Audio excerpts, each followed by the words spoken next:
inaasahan, ang kabalikat ng bayan. Handog sa miyembro, serbisyo magkabago. Express. Mabuting araw, Luis. Mabuting araw, Neds, at mabuting araw sa ating lahat. So I hope you can all hear me loud and clear. I'll just share my presentation. Kindly hold on. Thank you. So once again, mabuting araw sa ating lahat participants. I hope you're all still here. At nakakatuwa, no, from our discussions from retirement and death benefits, we have seen your active participation sa ating mga questions. So sana ay samahan niyo pa rin kami sa ating last topic on the funeral benefit. So this is one of the benefits of SSS. And ano ba ito, no? So first, let us define what funeral benefit is. So this is a cash benefit granted to help defray the cost of funeral expenses upon the death of a member, including permanently total disabled member or retiree. And hold on. Okay, so including permanently totally disabled member or retiree. So yan, I hope you can see the entire screen already. Thank you, Mark. Okay, so yan ang ating funeral benefit. Definitely, or kung titignan natin, it is intended to help us para sa funeral expenses. So last year, SSS has issued a circular, no, on the revised guidelines on the funeral benefit. So the funeral expenses following the circular number 2023-009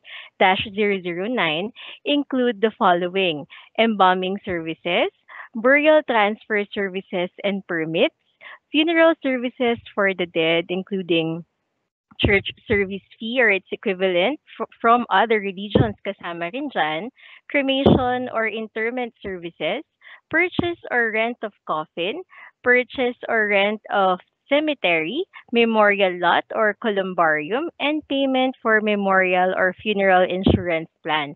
So yan yung kasama natin sa ating funeral expenses for our SSS funeral benefit.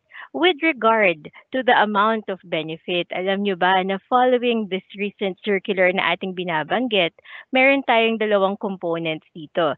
So if the deceased member has less than 36 monthly contributions prior to the month of death, let's say kahit isang contribution dito, no, basta less than 36 monthly contributions, a fixed amount of 12,000 ng ating ibinibigay as the funeral benefit.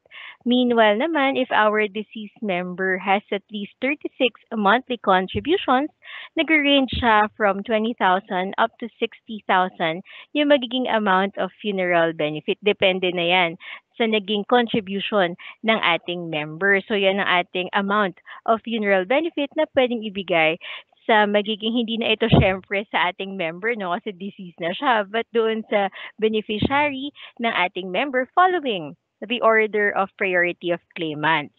So with this circular na nagkaroon tayo ng order or hierarchy of priority of claimants.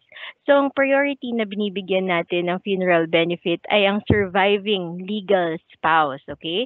So kapag may mag-claim ng funeral benefit, the priority in giving this benefit ay mapupunta sa kanila, sa ating surviving legal spouse. In the absence ng ating surviving legal spouse, let's say, hindi talaga siya gumastos ng funeral expense or hindi malocate yung surviving legal spouse natin o di kaya namatay na yung surviving legal spouse or single yung deceased member natin, that will be only the time, no? That's only the time na pupunta tayo sa mga children, parents, or any other natural person na pwedeng mag-claim ng funeral benefit na ito. But in case buhay ang ating surviving legal spouse, hindi single ang ating deceased member, at nagpasa, no, ng ating nag-claim or nag-file na application ng ating surviving legal spouse, the priority will be given to them first, to him or her first, okay? So let me walk you through the documentary requirements. Ito yung normal na tinatanong sa amin kapag nagsiseminar tayo, no, on the funeral benefit and other benefits of SSS. Ano ba yung mga kailangang ipasa kay SSS to avail of this benefit? If the deceased member is single, so baka yung iba, no, syempre hindi tayo excited at the moment for this, but I hope, no, through this, ay maintindihan natin or ma-appreciate natin yung mga documents, no? If the deceased member is single, ang kailangang ipasa ng claimant ay proof to establish the SSS membership of the deceased member. So example niyan, UMID card o di kaya any employer record na mag-indicate ng SS number ng namayapang member natin at death certificate. So kailangan natin ng proof of death, no? Through the death certificate, proof of payment. Example niyan, syempre, ang official receipt na nakapangalan dun sa claimant at dapat nag-reflect doon yung amount ng binayaran, no, for the funeral expense ng deceased member natin, as well as the certificate of no marriage record or the CENOMAR. Kasi dito mapapatunayan na talagang single ang ating deceased member. Eh ma'am, paano naman if the deceased member is married and the claimant is the surviving legal spouse? Ano naman yung mga documentary requirements na kakailanganin natin dyan? So we have the following. Proof to establish SSS membership of the deceased. So sabi ko nga kanina, example niyan ay UMID card or any employer record that would indicate the SSS number, no, of the deceased member.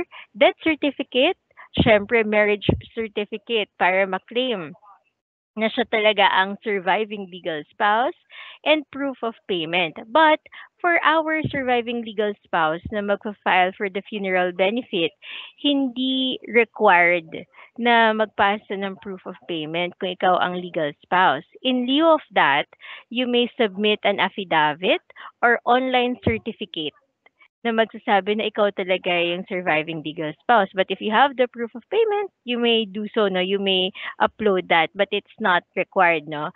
In this category, okay? Meanwhile, if the deceased member is married and claimant is other than the surviving legal spouse, let's say anak ka nung namayapang SSS member or kapatid or kapitbahay na nagmalasakit sa namayapang miyembro natin, ito yung mga kailangang documents na isubmit. Proof to establish SSS membership of the deceased, death certificate, proof of payment, so ito yung official receipt. And this time, no, this is required, no? Required naman itong official receipt natin dyan. So, it's not optional, as we have seen here. Let me just put that. So, hindi na siya optional in this case kasi hindi na surviving legal spouse yung nag-a-avail nito, no? So, required itong proof of payment and any of the following. Duly notarized waiver in favor of the claimant, duly signed by the surviving legal spouse, or duly notarized affidavit as attested by two disinterested persons. Let's say, hindi mo na mahanap yung surviving legal spouse, so two disinterested persons ay pwede, stating that the surviving legal spouse did not pay for the funeral expenses or cannot be located. So ito yung mga documents na ipapasa natin if you fall under this category. So the prescriptive period of filing is 10 years. No? We understand na yung iba sinasabi, diba dati wala namang filing period ang funeral benefit. But following Circular 2023-009, as I have mentioned earlier, so meron na tayong filing period na 10 years from the month of death of the member or the pensioner. So kung may mga kakilala tayong mga kamag-anak, katrabaho, kapitbahay na namayapa, no, at wala pang 10 years, pakisabi sa kanilang mga kasama sa buhay, no, baka sayang din. So malit man o malaki yung makukuha na funeral benefit, it's their right. So malaking makakatulong din ito for our needs in daily life. So 10 years ang ating filing period from the month, take note ha, from the month of death of the member or the pensioner.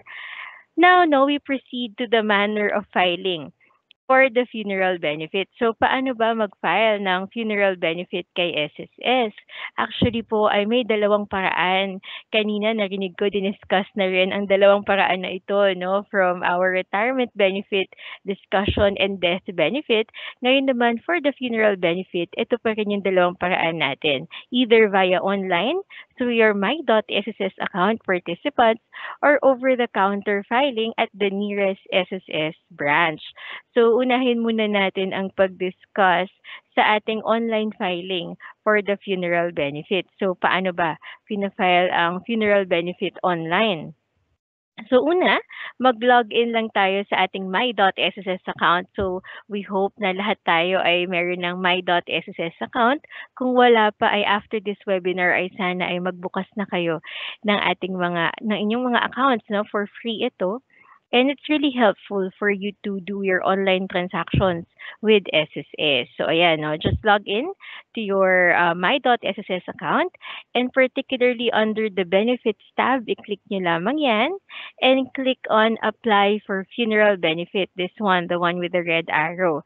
So pagka-click natin yan, dapat ay basahin natin yung mga reminders na makikita ninyo sa inyong screen, no? Diyan nakikita natin yung word na important reminder. So make sure that you read that before clicking on the proceed button to further continue with the online filing of the funeral benefit. So pagka-click natin yan, just supply all the information that will be asked from you. So una dyan, ang CRN or SS number, indicate lamang natin yan. Take note ha, we always remind our participants or our members na kapag dito sa application form na ito, ang information na ibibigay natin ay information of the deceased SSS member, not your personal, not the information of the claimant, but the information of the deceased member.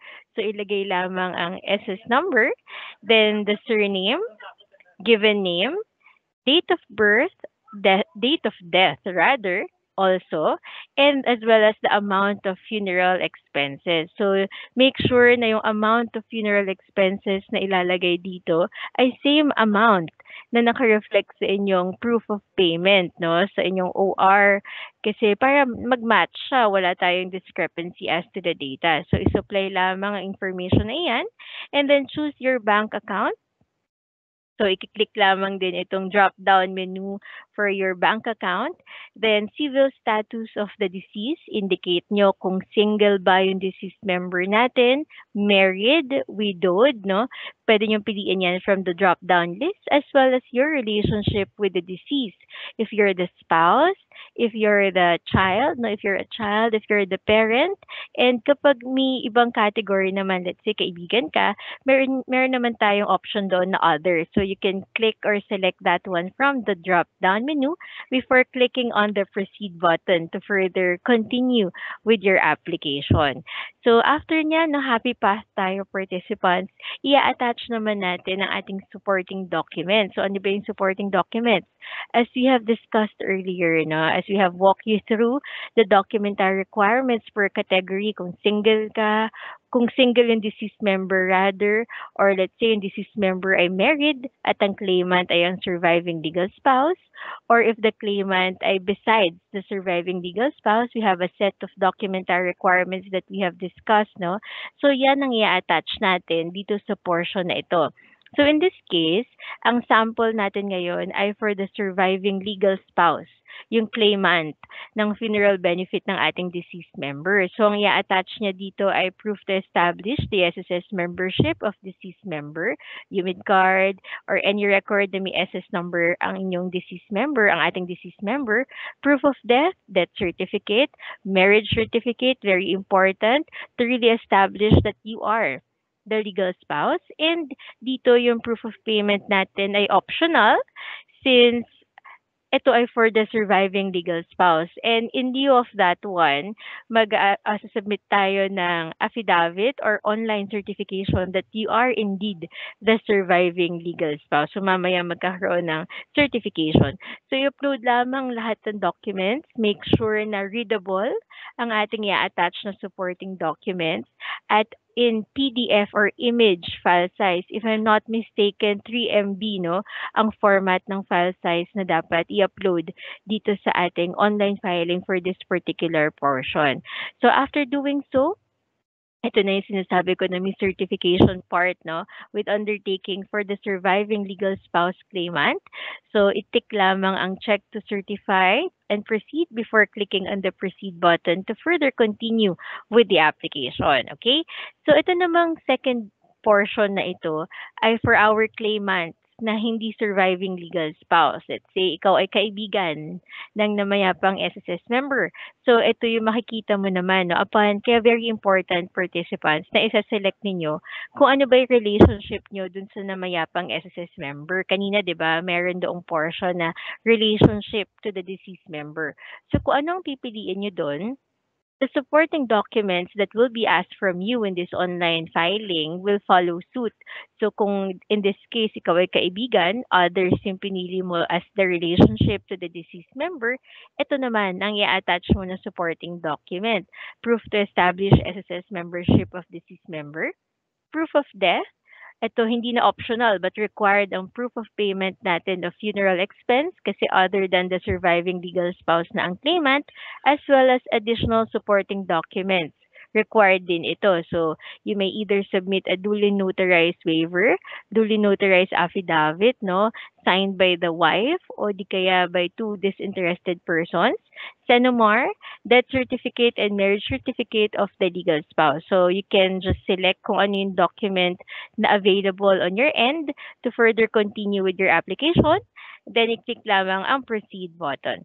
After that one, you would be notified of the successful submission of your transaction with regard to the online submission of your funeral benefit application. So makikita niyo yan sa inyong screen and definitely you will be receiving an email notification from SSS. Kaya very important na nakaregister ang inyong mga email addresses para talagang makatanggap kayo sa amin ng communication. Like in this case, you will be notified of your transaction with us with regard to the funeral benefit, and you are to take note of your transaction number because the transaction number is unique for every transaction. So, kailangan nyo yan i-take note para sa inyong documentation part.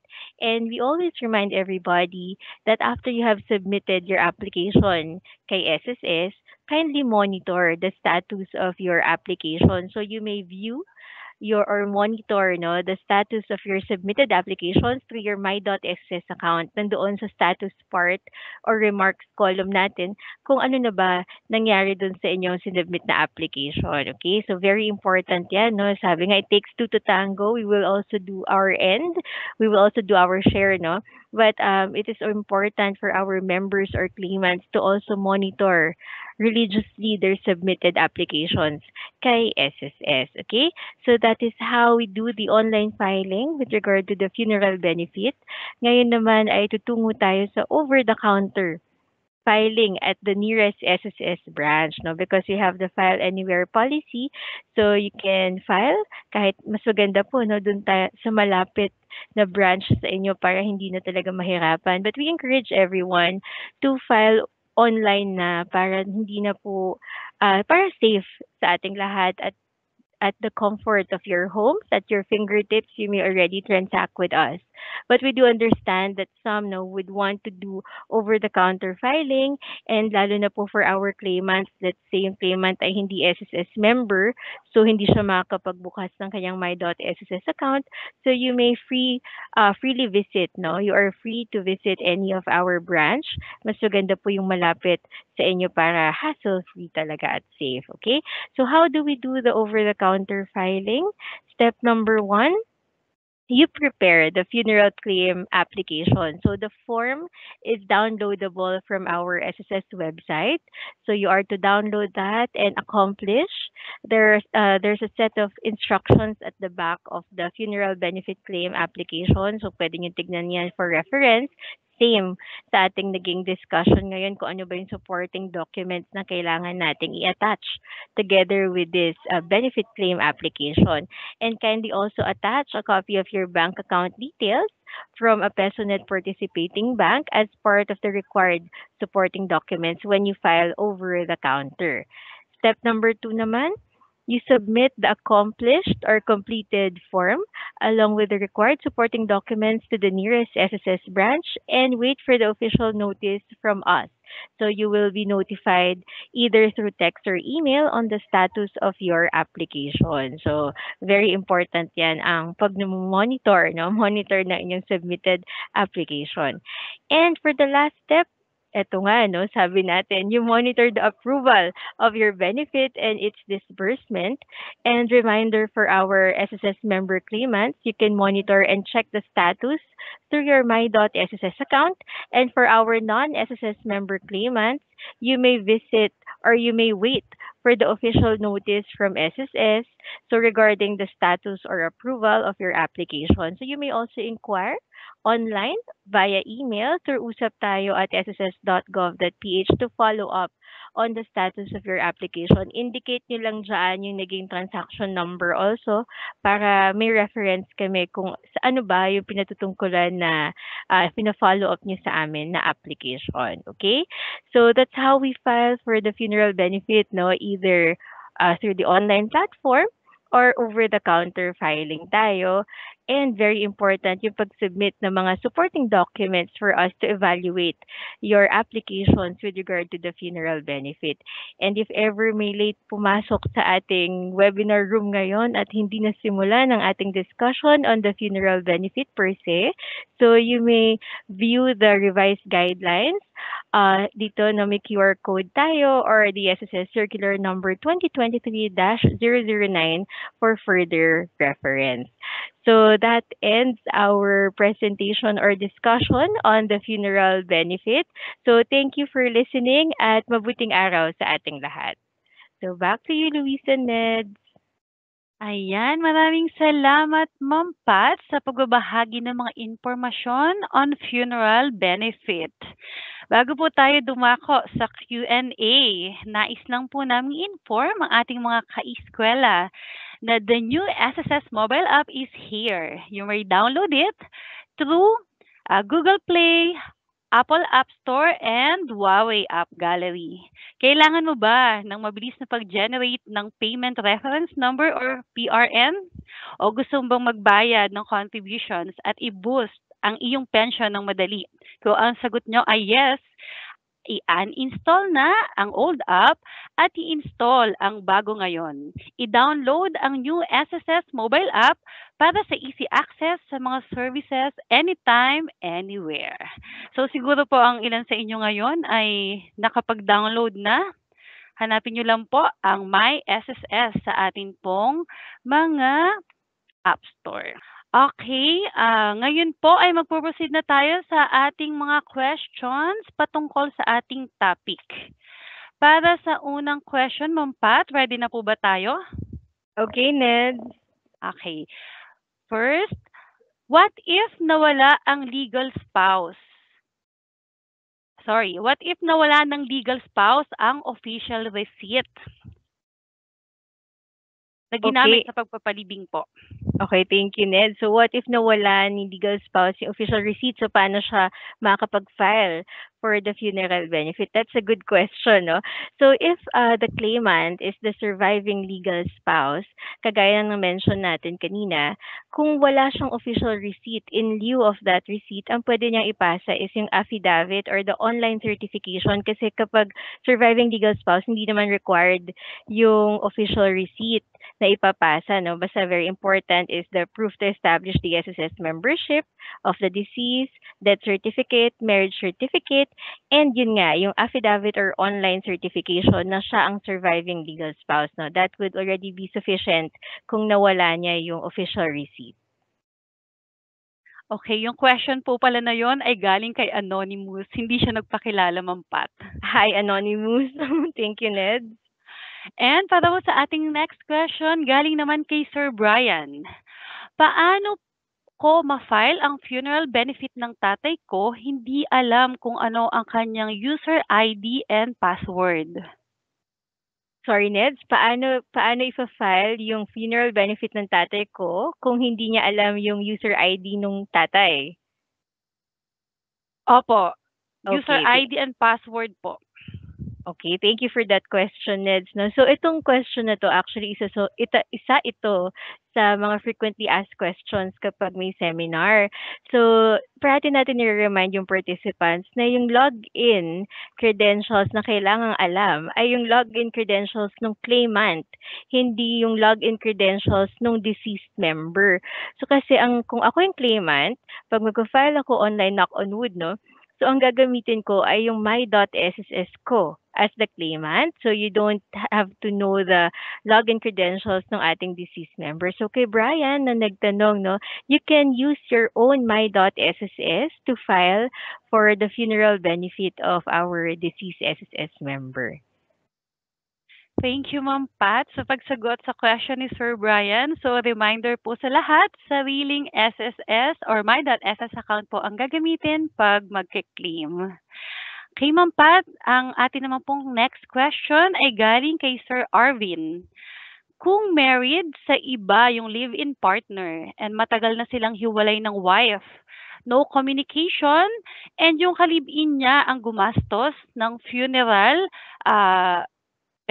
sa pagpapalibing, pwede ba na yung ka-live-in niya and yung anak niya ang mag-process or mag-receive ng funeral and death benefit? Hindi na kasi makontak and no access kung nasaan yung legal wife. Okay. So, kapag ganito naman yung scenario, no, ang mangyayari dito ay kailangan pa rin na mag-submit ng mga una, kung ang surviving yung legal spouse talaga ay hindi, let's say, hindi talaga siya gumastos, no, walang funeral expenses on his or her part, at hindi na talaga malocate, pwede tayo magpasa ng duly notarized affidavit as attested by two disinterested persons stating that the surviving legal spouse did not pay for the funeral expenses or cannot be located. Pwede yan ipasa together with the other documentary requirements like the proof to establish na a member talaga natin, yung deceased member, death certificate, and proof of payment. So, yung duly notarized affidavit ang magiging pwedeng documentary requirement para maipasa yan, stating na wala na talaga yung surviving legal spouse o hindi siya gumastos. Okay, thank you po, Ma'am Pat. And You're para po welcome. sa ating next question from Anonymous again. Mahiyain po ang ating mga Oo nga, hi, participants Anonymous. today. Ito na po, 2019 po namatay ang asawa ko. Maaari pa po ba akong mag-claim na ginastos ko sa funeral niya? Ano po ang kailangan kong ipasa? Okay, no? So makikita natin more on documentary requirements sa mga katanungan. But unahin muna natin yung 2019, very important, very good na binanggit yan. Kasi meron tayong 10-year prescriptive period of filing. So pasok pa yung pagpa-file for the funeral benefit since 2019 namatay yung deceased member. And as the surviving legal spouse, pwede po kayo mag-file online ng mga documentary requirements natin na yung UMID, let's say UMID ID ng inyong asawa or any employer record na naka-indicate yung kanyang SS number para yan yung proof ninyo na SSS member talaga yung deceased member natin, death certificate ng inyo pong asawa, marriage certificate, as well as optional po yung proof of funeral expense kasi pwede po kayo doon mag-submit ng certification of undertaking na kayo yung surviving legal spouse if you would be submitting it online. Kapag manual filing naman through the branch, same documentary requirements, affidavit naman ang ipapasa natin in lieu of the proof ng OR. Let's say, no, kung wala kayong OR, pwedeng mag-submit ng affidavit. Pero kung may OR naman po kayo, pwedeng ipasa na din yan. Very well explained, Ma'am Pat. Maraming salamat po. Ito naman po ang next question natin. Okay. From Anonymous pa rin, Ma'am Pat. Oo nga, medyo shy ang ating participants, Neds. Okay, ito na po. If mas mataas po ang amount ng gastos ko dun sa amount base sa contributions ng deceased member, ano po ang babayaran ni SSS? Good question. Okay, so if yung amount ng expense ay mas mataas sa amount na dapat niyang matanggap, no, based on the contributions, ano ang ibibigay natin? So definitely naka-base po tayo doon sa kanyang contributions kay SSS. So kung mas mataas yung kiniklaim ni claimant, ang ibibigay pa rin po natin ay kung ano yung talagang right benefit sa kanya due to the contributions ng ating deceased member. Thank you, Ma'am Pat. You're welcome, Ned. Okay. Ito, nagbigay na ng pangalan yung sunod po nating nagtanong from Ma'am Edith. Shout out po kay Ma'am Edith. Hi, Ma'am Edith. Okay, mabuting araw. How about po sa mga may LGU na may free funeral services para sa SSS member. Paano paano makakuha ng funeral receipt kung ito ay free galing kay Mayor? Pati na rin yung mga may St. Peter plan na walang binigay na funeral receipt. Ano po ang pwedeng isubmit sa branch as document needed as official funeral receipt, Ma'am Pat? That's a very good question, no? So kapag ganito, kung free naman po yung funeral expense, free na po talaga siya, no? Pero kung may ginastos po kayo na ibang funeral expenses natin like embalming services, burial transfer service and permits, funeral services from the dead including church service, cremation, purchase of coffin, kung may iba pa kayong ginastos bukod dun sa free na binigay na ng inyong mayor sa LGU, yun ang pwede ninyong i-file sa atin, no, as the funeral benefit, no, kung may iba kayong other expenses pa bukod dun sa free. Meanwhile, patungkol sa memorial plan, no, nabanggit yun, Neds, 'di ba? So a certification of availment of the memorial or funeral insurance plan ay kailangan natin dyan. So let's say, yung deceased member, nung namatay siya, ay gumamit siya ng funeral plan. Yung funeral plan, if the deceased member is the plan holder, certificate of availment of funeral insurance or memorial plan ay kailangan natin yan. Yan ang pwedeng isubmit, no, para bigay natin yung funeral benefit sa kanyang magiging legal heirs or claimant. But let's say naman yung certificate or yung plan holder ay hindi nakapangalan sa deceased member, nakapangalan let's say sa kaibigan. So yung kaibigan na yun, siya yung pwedeng mag-claim ng funeral benefit basta merong preba, no, na proof of payment for the memorial or funeral insurance plan from the claimant shall be required. So, ang alam ko dyan, if I'm not mistaken, let's say may particular na funeral company, so pwedeng humingi, no, ng certificate of availment from that company para yan yung maging documentary requirement na pwedeng ipasa kay SSS. Kasi yan yung kinagandahan actually nung ating recent circular, included na sa funeral expense, yung payment for memorial or funeral insurance plan. So yan po ang inyong pwedeng ipasa para maka-avail for the funeral benefit. Okay, salamat po, Ma'am Pat. Gusto ko lang pong i-add regarding po dun sa libreng palibing. If ang claimant po natin is legal spouse at libreng palibing nga nagbigay si Mayor, pwede pong gumamit ng affidavit of funeral expenses na makukuha natin yung form sa branch. Then, ipa-fact of death po si branch, sa SSS branch na po ang bahala. Salamat po. Okay, Ma'am Pat, for the last question. Eto na po, from Anonymous na naman. Pwede ba na yung anak ang mag-claim ng funeral benefit?